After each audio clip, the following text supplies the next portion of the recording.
The Queen's digital portrayal may have had a significant impact on how people viewed her. Many films, including Netflix's The Crown, have influenced and changed people's opinions of the royals. And after all, its hard work and money paid off. It became one of the most watched Netflix series. Here is how The Crown allowed us to better understand Queen Elizabeth II. First up, a story told through film. The Queen, written and composed by Peter Morgan and directed by Stephen Frears, took viewers inside the palace to show them a previously unseen aspect of the Queen. The movie, which starred Helen Mirren in the title role, followed the Queen and Tony Blair as they struggled to come to an agreement on how the royal family should react to the tragedy in the immediate wake of Princess Diana's death. When Mr. Blair uses the phrase "the people's princess" with the help of his speechwriter, his popularity rating soars, despite the family's wish for privacy and the public's desire for an outward display of sympathy. The Queen's popularity declines to a historic low as a result of her vow to put duty before self. Queen Elizabeth II's depictions were, in the words of Giselle Baston, an associate professor of English at Flinders University, small walk-on roles in low-budget biopics about other royals, especially made for TV productions about Charles and Diana and Andrew and Fergie. She says it wasn't until the early mid-20th century that the Lord Chamberlain's office relaxed the rules about living monarchs being allowed to be depicted on screen or stage. Filmmakers respected this for the majority of the 20th century and were reluctant to depict her in fictionalized renditions. Dr. Baston asserts that Frears' movie changed that by treating its high-profile subject with gravitas and respectability. This fits the Windsors' PR strategy from the late 1990s to the early 2000s in some ways, to reposition the Queen. Reflecting on the role, in a 2022 interview with Town and Country magazine, Mirren reflected on the part and recalled, "At the time, it had never been done before, playing the Queen. It was quite nerve-wracking because I didn't know anyone knew how the public would receive it, let alone the establishment in Britain. Despite some initial skepticism, The Crown was a huge success." The Queen reportedly invited Mirren to dinner in 2007, but Mirren turned down the invitation since she was filming overseas. Mirren's performance not only earned her the Academy Award for Best Actress that year, in its review, Rolling Stone stated, "Palace politics keeps the film zipping along, but the crowning achievement is Mirren's. With subtle humor and innate class, she shows us a side of the Queen long hidden from the world, her humanity." The moral of the story is that you should take risks even if they do not seem the safest. Next up, streaming the flag. 10 years and £100 million,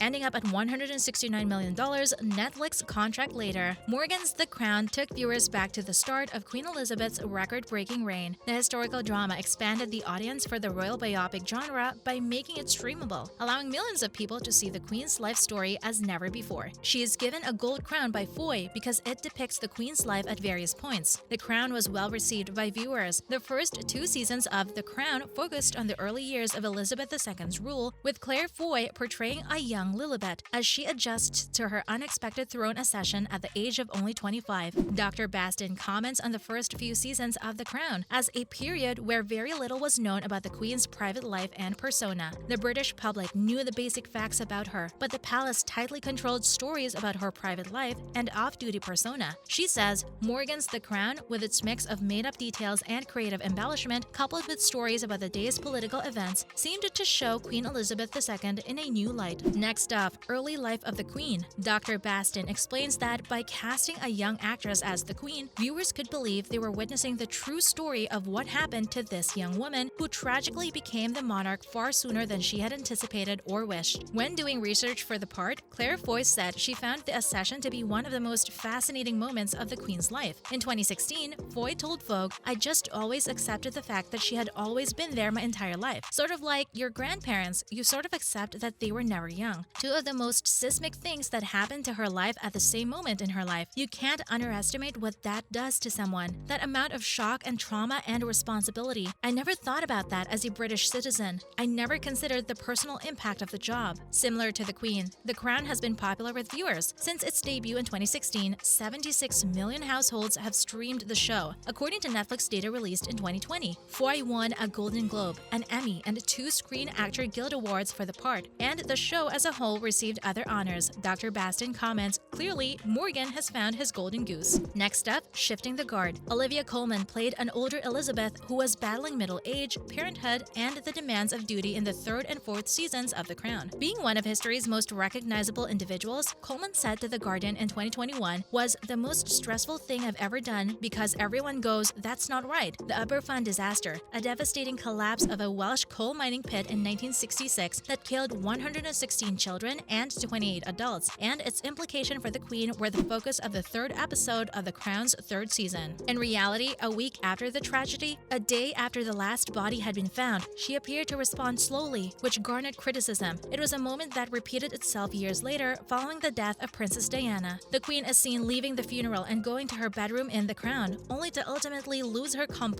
demeanor and start crying in private. According to Dr. Bastin, what Morgan understands implicitly is that viewers of The Crown want to be shown the possibility that behind the facade, there sits a sovereign who is very different to the one we've been shown in public for decades. Our perception of the Queen changes after we view these episodes. We con ourselves into thinking that the veil has been lifted and that we're being given the real thing. Next off, a fictional creation. Some claim that the fourth season of the show, which focused on the failed union of Princess Diana and Prince Charles, as well as his adultery with his future wife Camilla Parker Bowles, the Duchess of Cornwall, overstepped the bounds of artistic license. Charles Spencer, a prominent figure who advocated the addition of a disclaimer stating that The Crown is a work of fiction, called for it. Netflix rejected his request, claiming that The Crown has always been presented as a drama. Dr. Bastin contends that despite the criticism of the series' fairness and accuracy from royal biographers, programs like The Crown have ultimately helped the Windsor brand. She says, Prince Harry has defended the program on the grounds that it is no less sensationalist or accurate as most of the tabloid press's coverage of the royals and that he's not fussed by it. Next off, representing the state. According to Netflix data, The Crown has grown in popularity with each season, with 21 million homes viewing the third season in its first month, a 40% rise from the season before. Despite mounting calls for Australia to become a republic, its popularity, particularly among younger people, is good news for the royal family. According to Dr. Bastin, I know from my own experience over the last 20 years that many younger Australians haven't been the least interested in the royals, but have suddenly become interested. The Queen has certainly gained in popularity among younger people in the UK and throughout the Commonwealth in recent years, and I think Morgan's show is partly responsible for this. Next up, the royals are humans as well. The royal family will always struggle with the need to maintain their dignity and the need to be accepted as human beings. Dr. Bastin writes, there is a risk that the Windsors could lose the very thing that has maintained the family's raison d'etre, to embody the state, to symbolize the nation, rather than exist as mere mortals. She adds, by becoming too commercialized, there's a risk that too much daylight has been let in on the magic and mystique of the royals, and they are acutely aware that they are constantly having to balance the need to be seen, as the Queen has said, alongside the need to be seen in the right ways. After all, the Queen has put herself before her kingdom to the best of her ability, even though sometimes the royals get way too much pressure under their wing. As long as audiences are interested in learning more about the struggles and victories of the Queen's lengthy reign, her legacy will continue even after her passing. The Crown will always be a top series in our book,